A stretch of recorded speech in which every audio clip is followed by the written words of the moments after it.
horses in.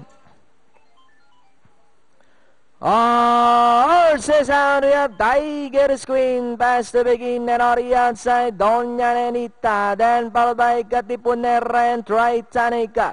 Doña Nenita, Tiger's Queen fighting it out for the lead. 4 lengths away in third, Katipunera, then followed by Tritanica, and NC is the early trailer. We have Tiger's Queen running by the rail, and on the outside is Doña Nenita. 10 lengths watching in third, Katipunera and Titanic NC. Tiger's Queen and on the outside is Doña Nenita matching their strides together. Katipunera remains in third by a gap of 10 lengths.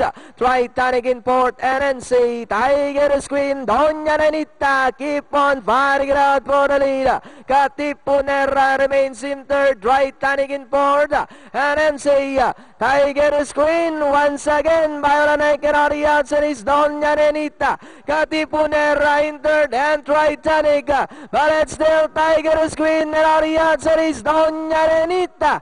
Doña Nenita takes the lead. Tiger's Queen is down on the inside once again fighting back. And a long way back to Katipunera. Tiger's Queen Marilyn and on the outside is Doña Nenita. Katipunera in third. Tiger's Queen by about 3 lengths now. Doña Nenita in second. Katipunera, Titanic, but it's still Tiger's Queen second. Doña Nenita, Katipunera, Titanic, and NC.